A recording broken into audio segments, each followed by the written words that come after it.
Jordi Roig es responsable de la empresa de arqueología Arrago, que es líder en arqueología preventiva en Cataluña. Es autor de trabajos sobre cerámica, sobre poblamiento, sobre lugares funerarios y cultura material en la Cataluña alto medieval, y actualmente prepara su tesis en la Universidad del País Vasco. Cuando quieras.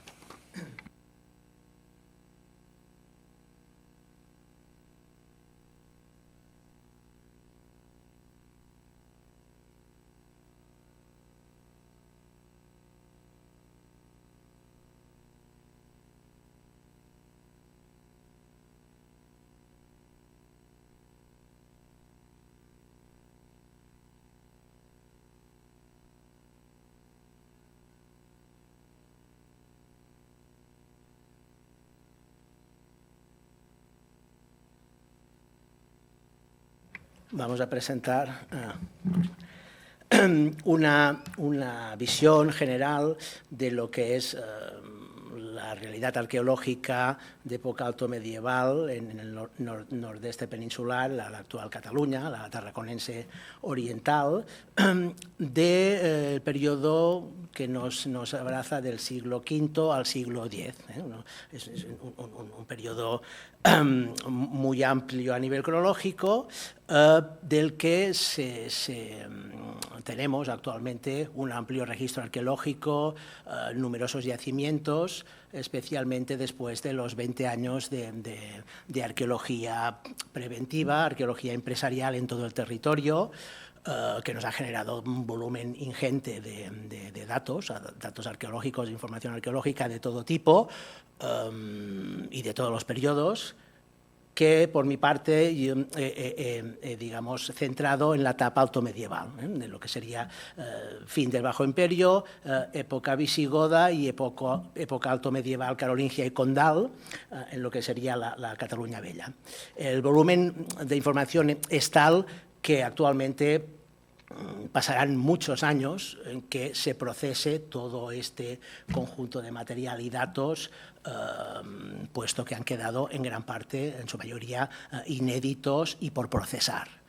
Por suerte y por mi parte, en el marco de una investigación personal, de una tesis que se empezó en 2003 en la Autónoma de Barcelona, se continuó en 2012 aquí en la Universidad de Vitoria y que de hecho aún sigue un poco en curso y aún no ha visto su fin, pero creemos que pronto va a llegar.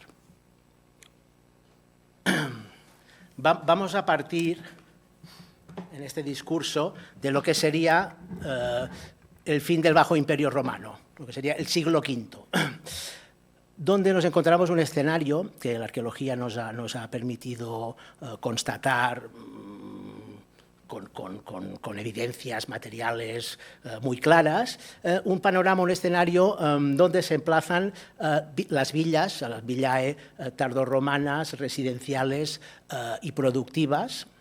que se distribuyen un poco por todo el territorio de lo que sería la Cataluña actual y la tarraconense oriental. Las excavaciones de los últimos años, de los últimos 20 años, más las excavaciones antiguas, pues nos nutren con medio centenar de villas de este tipo, excavadas en más o menos extensión, pero que podemos asegurar que corresponden a este periodo del Bajo Imperio, siglos IV, siglos V. En este escenario y en este momento de siglo V, finales siglo V, detectamos a nivel arqueológico un abandono de estas explotaciones agrícolas y residenciales, un abandono progresivo de sus estructuras, de sus edificios físicos como tal, con vertidos de tierras, colmatación de partes de estructuras, expolio de elementos constructivos, etcétera, que es más o menos generalizada en todo el territorio que nos ocupa y que podemos encuadrar, más o menos, en este momento de mediados, finales siglo V, inicios siglo VI, de una forma bastante recurrente en todo el territorio. Si bien es cierto que estas explotaciones, estas villas romanas, tardorromanas, desaparecerán como elemento constructivo físico, pero no su explotación, que, como veremos, continúa de otra manera, de otra entidad y con otra magnitud. Pero lo que sería la explotación en sí no se interrumpe. Incluso en los propios edificios vemos una reocupación y una continuidad con otra entidad, pero en el mismo emplazamiento. Es decir, en prácticamente todas las vilae romanas del siglo V, la arqueología detecta un asentamiento inmediatamente continuador, con otra entidad, pero en todas sin excepción. Es decir, por ahora solo hay un caso, pero porque no está excavado en su totalidad, de vila romana, tardorromana del siglo V, en que desaparezca la edificación residencial y productiva y no tenga una continuidad inmediata en su emplazamiento. No existe, hay una sucesión, como una sustitución de lo que sería esa explotación como tal.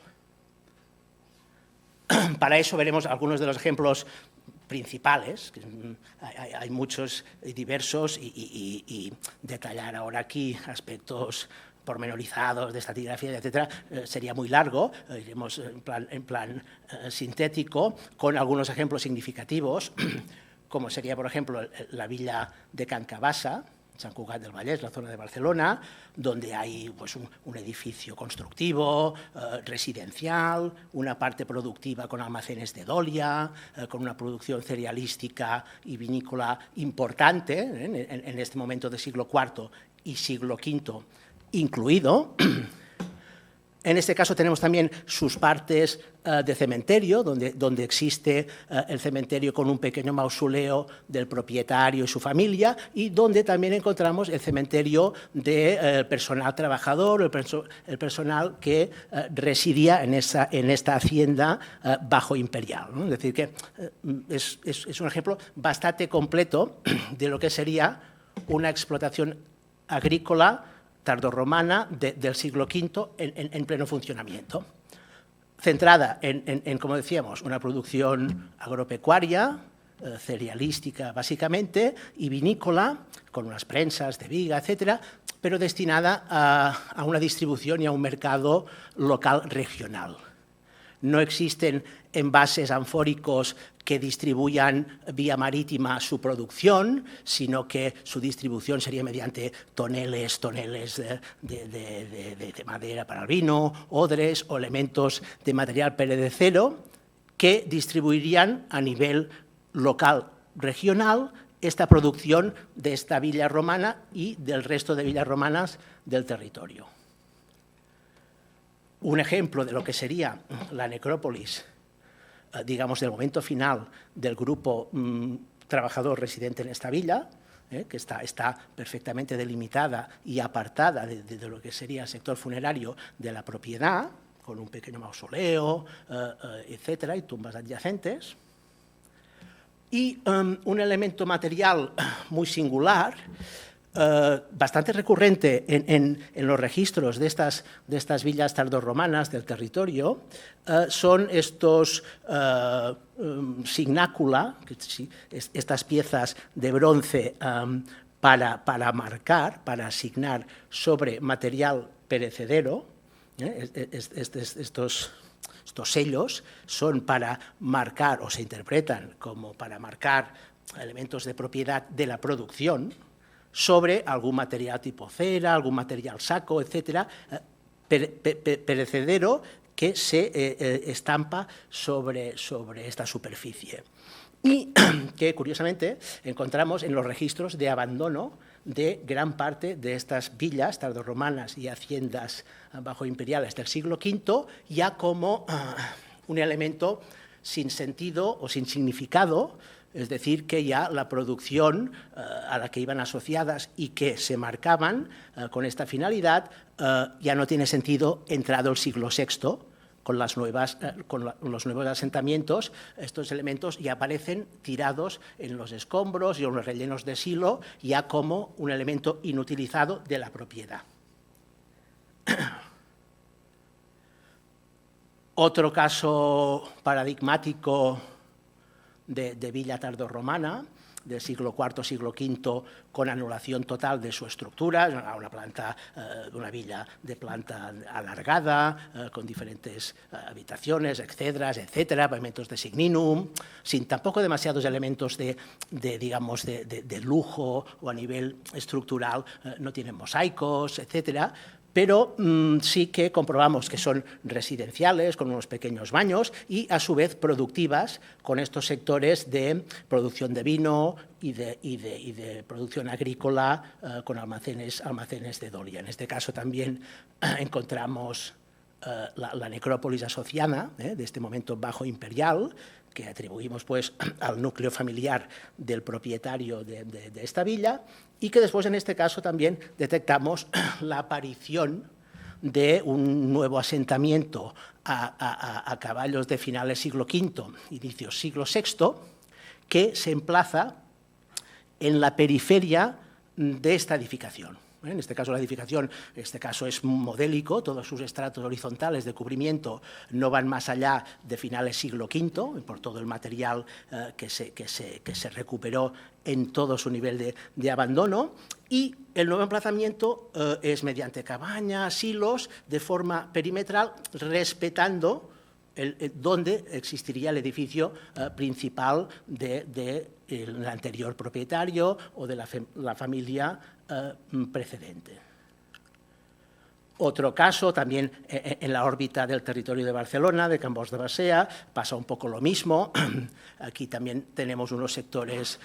funerarios de la vila bajo imperial con mausoleo del siglo V, con tumbas adyacentes, un sector de baños y una continuidad de la explotación de esta hacienda con una nueva realidad arqueológica de aldea, granja, explotación agrícola de tipo cabaña y construcciones de material perecedero. Campalau sería otro ejemplo de estas villas residenciales bajo imperiales, donde se nos muestra a nivel de las sociedades locales la presencia de estos propietarios en el mundo rural, con sus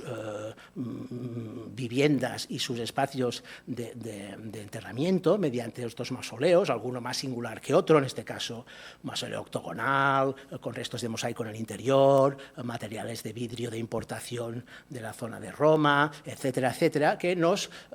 constata una realidad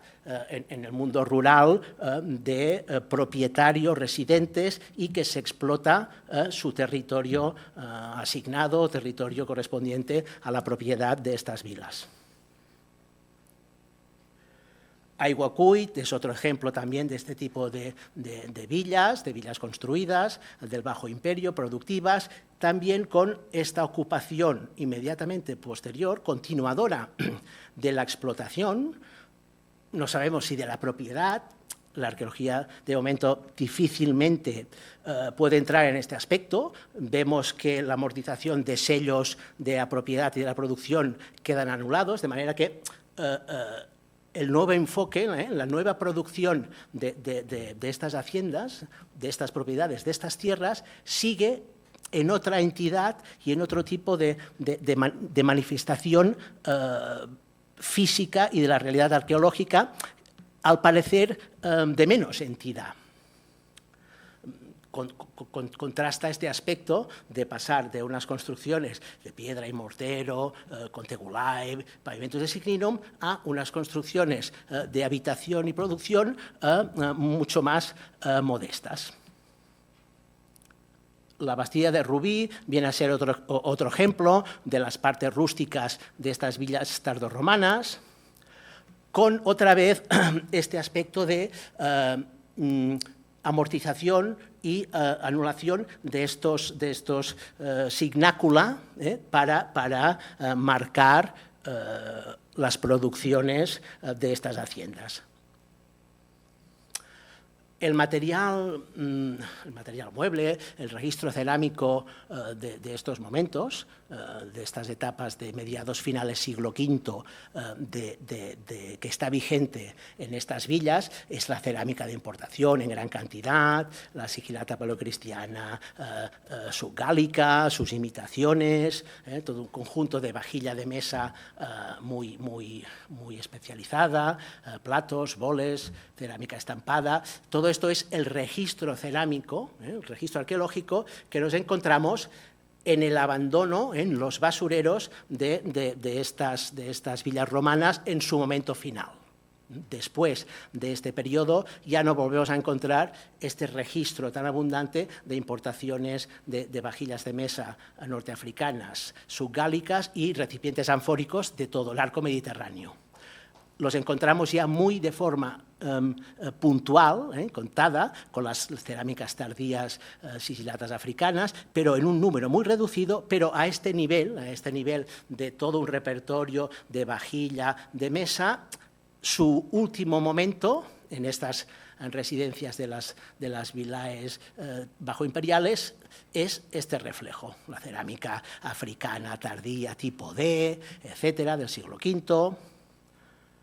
Más ejemplos, es todo el registro de la vajilla en uso en el momento del siglo V, el momento final en que ya encontramos los vertidos y los basureros y las amortizaciones de las estructuras con este material tardío. La cerámica de cocina, que es contemporánea, pues una cerámica muy vasta,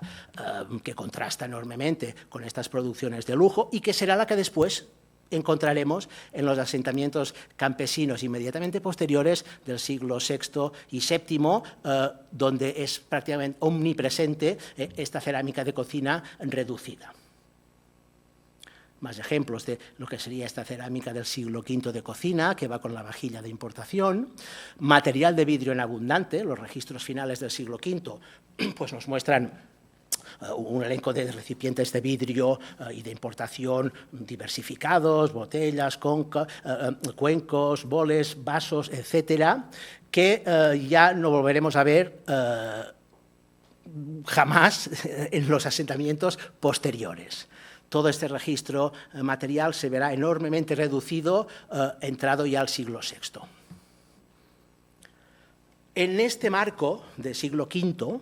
donde hay estas villas romanas residenciales y productivas del territorio, nos encontramos también la presencia de obispados, de sedes episcopales, especialmente urbanas, en las antiguas ciudades, que aún están en funcionamiento como centros de poder,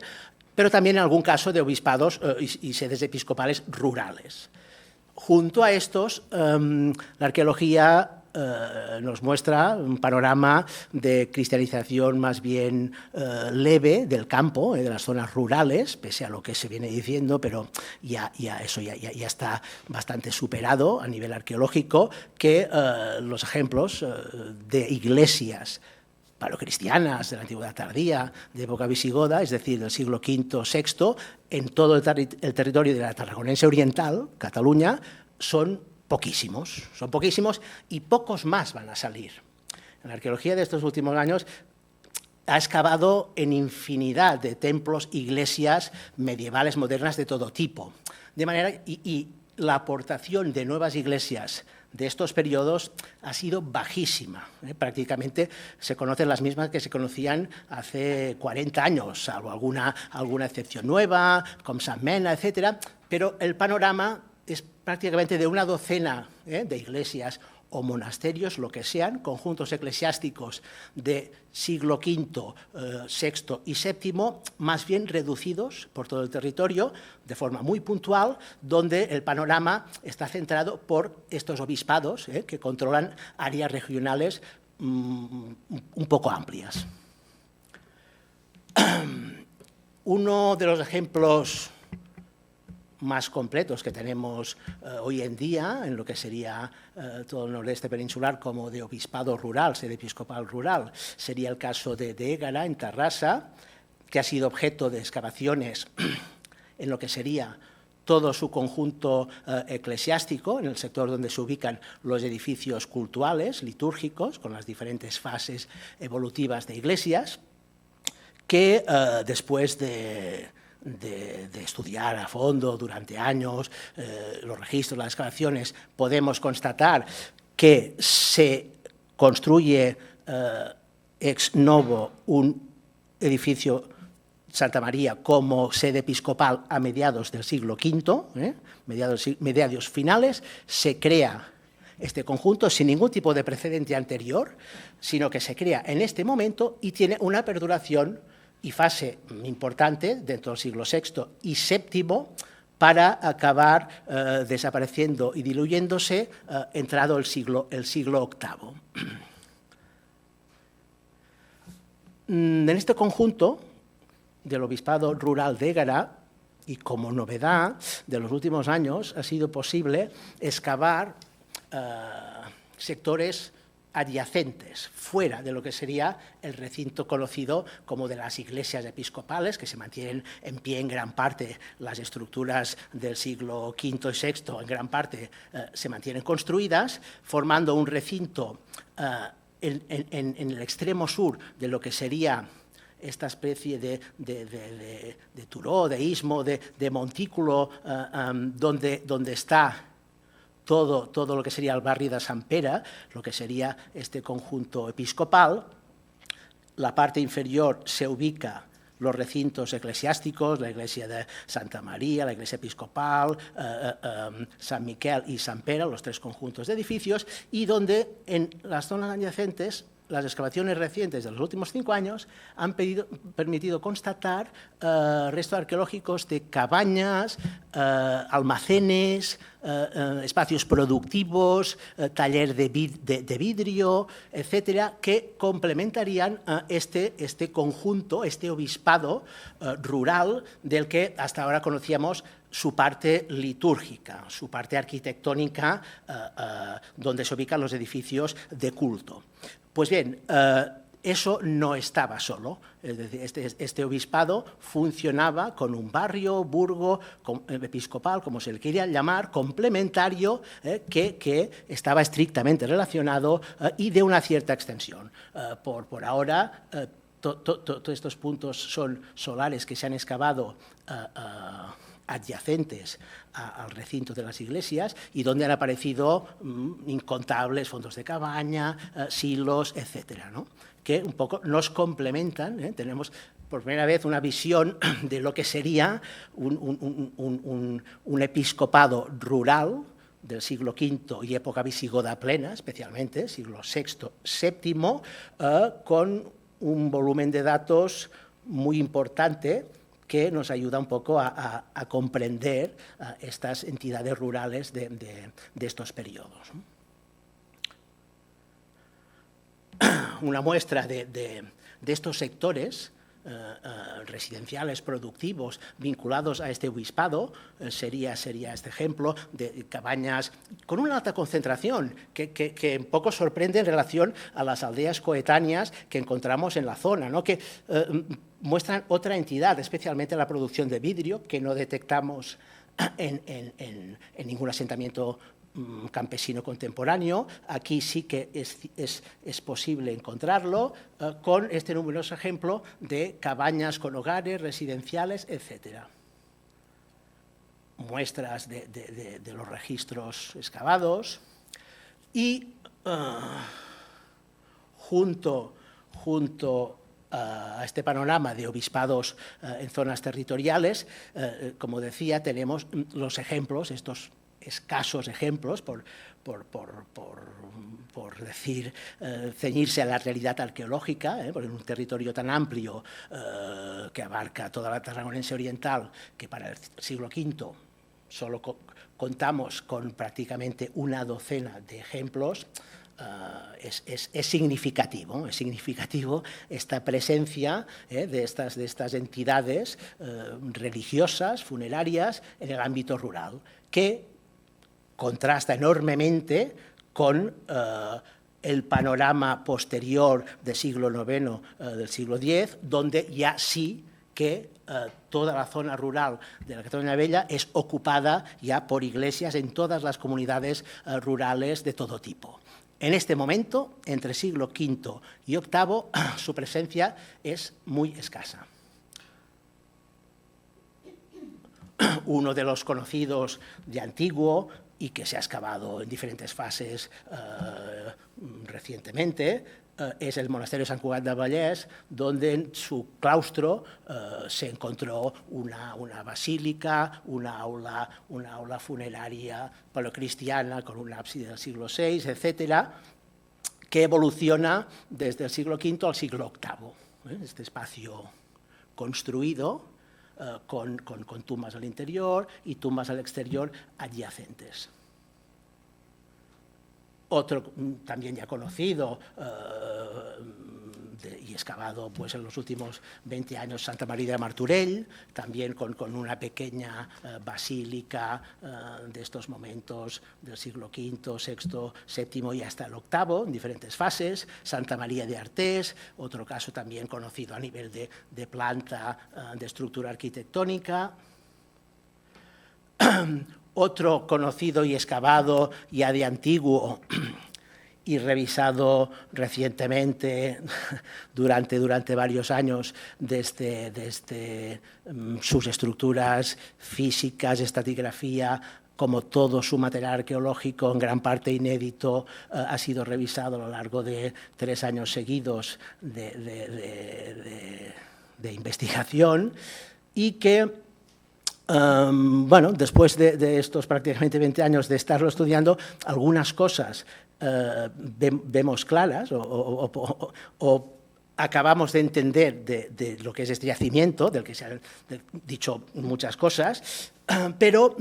sí que podemos concluir con unas pocas cosas seguras, ¿no? Por ejemplo, lo que sería su cronología. El conjunto, el complejo, es posible datarlo, su fundación, a partir de mediados del siglo VI. No antes. No existe ningún edificio, construcción ni material en el Bubalá anterior a mediados del siglo VI. De manera que lo que se venía diciendo de un conjunto paleocristiano del siglo V adelante, ahora podemos matizarlo, precisarlo y determinar que se construye a mediados del siglo VI, que se integra por una nave de planta basilical, con un sector funerario adyacente, que tiene una continuidad a lo largo del siglo VII e inicios de VIII, con una nueva fase, una reestructuración de lo que sería su espacio,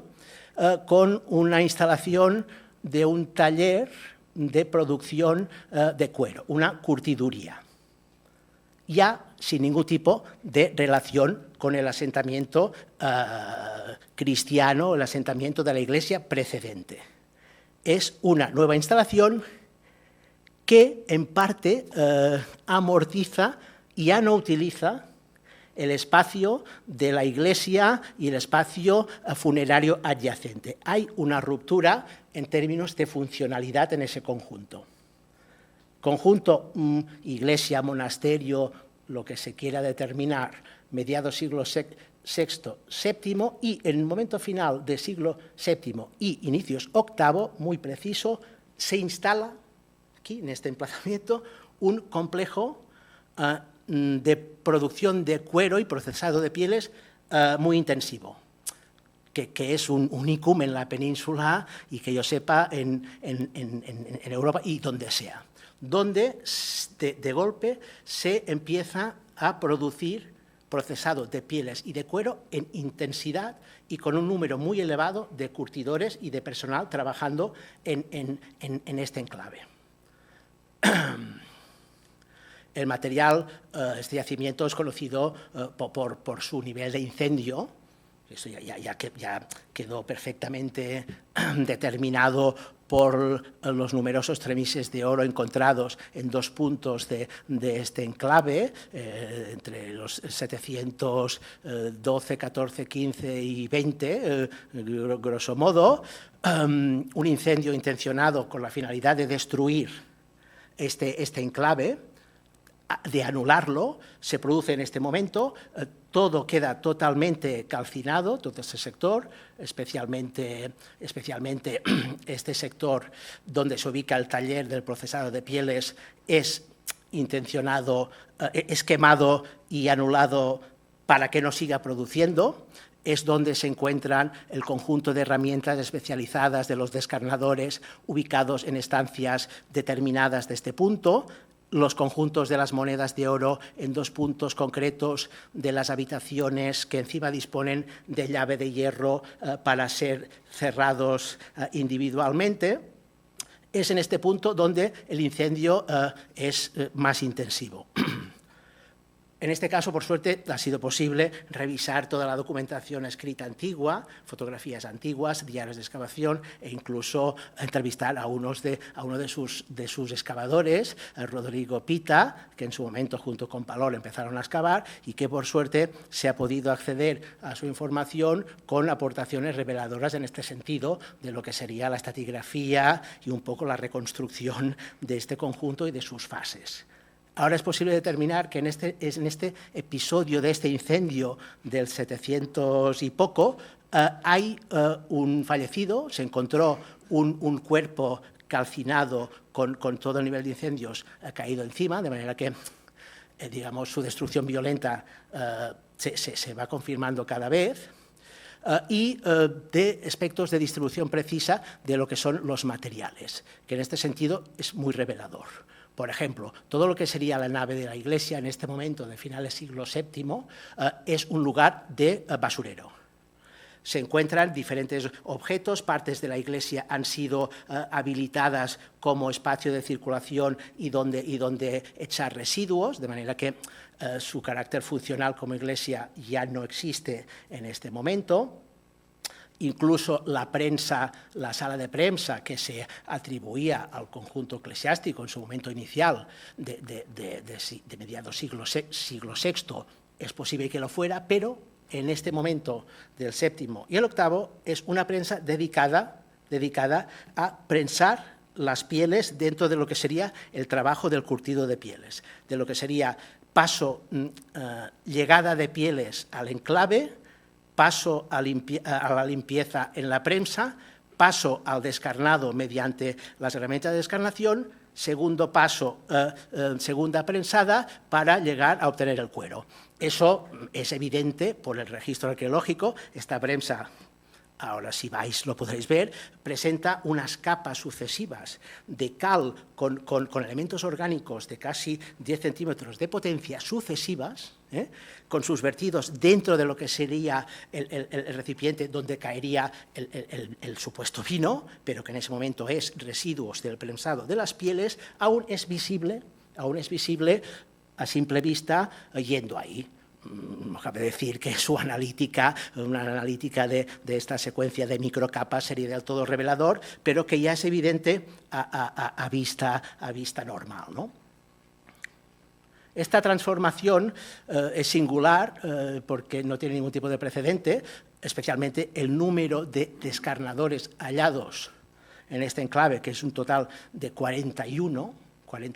piezas, cuchillos de descarnar, que son piezas, herramientas individuales, es decir, un curtidor o una persona que está curtiendo no puede utilizar 2, de manera que indica un elevado número de personas en serie trabajando y curtiendo pieles para un fin, para una finalidad concreta, en un momento muy concreto, como veremos, que es de inicios siglo VIII, trabajando en este enclave y dedicado exclusivamente todo a eso en este momento. En este contexto también nos sorprendió la presencia de hebillas de cinturón, en un total de una veintena, hebillas de cinturón, que en este caso eran que llevaban las personas que estaban aquí instaladas, este número de personas que estaría trabajando en este enclave o en este taller productivo tan intenso de pieles, donde sorprende el elevado número de los descarnadores, 41, respecto a los 5 o 6 que conocemos en toda la península, en diferentes puntos. Aquí hay una concentración desmesurada de estas herramientas para este trabajo específico y también un número muy elevado de hebillas de cinturón en uso de este tipo, que es la tipología más tardía que conocemos de las hebillas articuladas. El registro cerámico es este tipo de cerámica de cocina, negra y tal, sin ningún tipo de importación, que es lo que nos fija esta cronología. Hay tan solo un ejemplar de africana de finales del siglo VI, uno solo, que es lo que nos marca la cronología inicial del asentamiento en los niveles de construcción.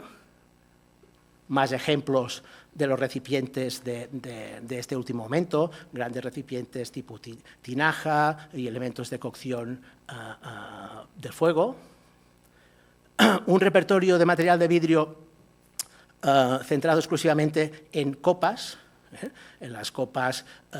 de tallo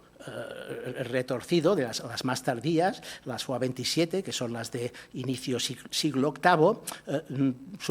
es omnipresente su presencia, es decir, hay casi pues, una veintena de estas copas, una veintena de esas hebillas y 40 herramientas de procesado de pieles. Sorprende otra vez más el conjunto de los tremises, de oro, también en un total creo que son 20 y pico, encontrados en dos puntos diferentes, por debajo del nivel de incendio, es decir, estos conjuntos monetarios en uso, porque son de estos tremises de Égica, Bitiza y Aquila, que se fijan en una década, un poco más. Ya es sorprendente eso, es decir, es moneda de circulación en uso,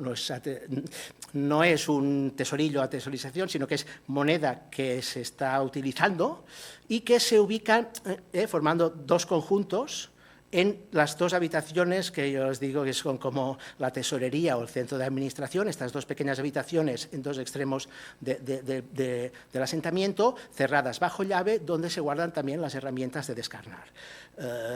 Habría que mirar, dar explicación a esta presencia de este numerario, de estas monedas, qué sentido tiene en este enclave productor de pieles y en este momento muy concreto. Hemos de pensar que las pieles llegan aquí ya, digamos, extraídas del animal y aquí se procesan y aquí se redistribuyen como elementos en cuero para lo que sea, ejército, etcétera, etcétera, donde, por lo tanto, hay aquí unas transacciones económicas importantes y de cierto nivel. Bueno, visto este caso de iglesia tardía visigoda transformada en un taller de abastecimiento de cueros y de pieles, pasamos a la realidad posterior o inmediatamente continuadora de lo que habíamos, que es ya la proliferación, la aparición de granjas, aldeas, asentamientos campesinos, de cabañas, etcétera, de los que ya se ha hablado en diversas ocasiones y que la arqueología aún sigue constatando su gran proliferación. Tenemos, por una parte, los que se ubican en villas tardorromanas, que, como decíamos, todas las villas bajoimperiales de Cataluña, del noreste peninsular, tienen continuación todas con un asentamiento de este tipo, de cabañas precario, en su mismo emplazamiento físico, pero no en su residencia principal. Destacan algunos con ciertos elementos particulares, la Iguacuy, que es esta aldea, granja visigoda sobre una villa romana precedente, se localizó una espuela de bronce única, que es un unicum en la península y yo creo que, no sé, en el Mediterráneo en general, que se puede fechar a mediados del siglo VII, por lo tanto, que nos muestra un personaje, alguien de cierta entidad, milites, personaje de la élite, etcétera, en este enclave de cabañas. Por lo tanto, la reflexión que viene al cabo de todos estos años es que es posible que en estas aldeas, asentamientos agrícolas de cabañas, es donde tal vez cabría buscar alguna determinada presencia de élites residiendo en estas mismas explotaciones, únicamente con unas construcciones que aparentemente nos parecen más precarias, pero que en cambio sí que ciertos materiales arqueológicos nos denotan la presencia ahí de personajes de una cierta relevancia. Al menos en este caso, y para lo que hace esta espuela, es una cosa del todo singular. Otro ejemplo, Cansola del Racó, con la villa precedente y el asentamiento en Cabañas. Torrellauder, Mataró, Litoral, villa tardorromana con asentamiento periférico de Cabañas. Plaza Mayor de Castellar del Vallès, zona de Vila Bajo Imperial, con una granja, en este caso granja unifamiliar, porque se ha podido excavar toda, con su cabaña principal, sus almacenes y su necrópolis de una veintena de tumbas, entre lo que sería siglo VI, inicios VIII, de manera que nos muestra el reflejo de una granja de época visigoda. Ejemplos de las cabañas con agujeros de poste, este tipo de hogares recurrentes con lajas verticales, solera termoalterada, áreas de producción de pan para el autoconsumo propias o tal vez para la distribución local, pero al parecer seguramente que no, porque cada asentamiento tiene sus hornos de pan, con más o menos cantidad, pero los tiene, de manera que se producen su propio pan. Esta explotación agrícola revierte en este autoconsumo y esta elaboración propia del pan y del vino, que se hacen en cada una de estas explotaciones del siglo VI y VII. Planta de este complejo de hornos de pan sucesivos. La cela binaria, zona de procesado del vino para el autoconsumo con una pequeña prensa de viga y unos lacus, son los únicos elementos que denotan esta producción vinícola continuadora de las vilaes precedentes, pero a una escala mucho menor, es decir, para un propio consumo. Cada asentamiento tiene su pequeña prensa, por pequeña que sea. Su sector funerario de necrópolis, con tumbas de unas realidades funerarias ya también presentadas y explicadas, con tumbas en Tegulae tardías y tumbas de losas. Can Cabasa, el otro ejemplo que veíamos con esta gran aldea instalada a su alrededor, y que ya nos muestran, en estos enclaves, estos asentamientos, ya nos muestran unas realidades sociales más peculiares. Es donde empezamos a rastrear la presencia de individuos, de esqueletos dentro de silos, individuos arrojados al interior de silos junto a desechos domésticos, basura, etcétera, etcétera. Eso ya es un trabajo que ya hemos estado desarrollando todo este tiempo, ya con numerosos casos, casi unos 60 ejemplos en aldeas y explotaciones agrícolas de este tipo. En prácticamente todos, sin excepción, se detectan en alguno de los silos, en sus momentos finales, este arrojamiento y esta presencia de cuerpos echados en el interior de los silos, sin ningún tipo de tratamiento funerario, cosa que no se detectaba en el periodo precedente del Bajo Imperio, siglo IV, siglo V, ni tampoco vamos a detectar después en el siglo X, alto medieval, sino que solo se ciñe a este periodo de siglo VI, VII y VIII en todas estas explotaciones agrícolas. Más ejemplos donde vemos esta continuidad de la explotación. Las aldeas ex novo, detectamos en este momento del siglo VI esta aparición de nuevos asentamientos que no se ubican en las periferias de explotaciones precedentes, como eran las villas tardorromanas, sino que se emplazan en asentamientos nuevos de las mismas características. Can Gambús es un caso muy conocido, con los hilos, su necrópolis adyacente, es uno de los poblados más completos del noreste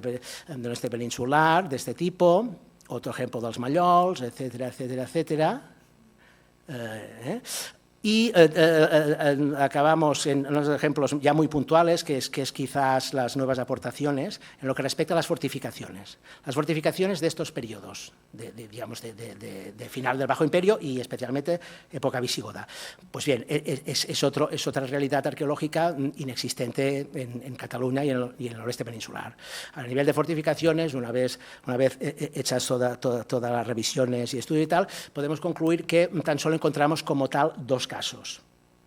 Uno, Puigrom, ya conocido de tiempo, ahora se está reexcavando, en Roses, Girona, en la zona norte, donde sí, realmente encontramos una fortificación construida como tal, con muralla en mediados del siglo VII y vigente en estos momentos.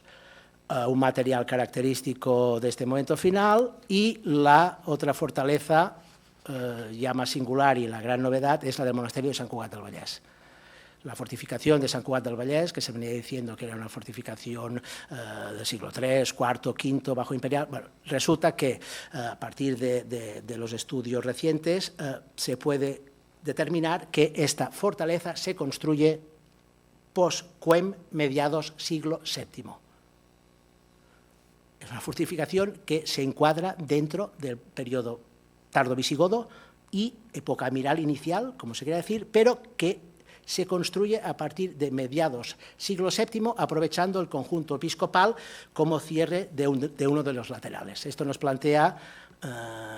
nuevos paradigmas o entender estos conjuntos en un marco más amplio, o un nivel territorial más amplio del reino visigodo. Y el edificio áulico de las élites, que es el único que tenemos por ahora,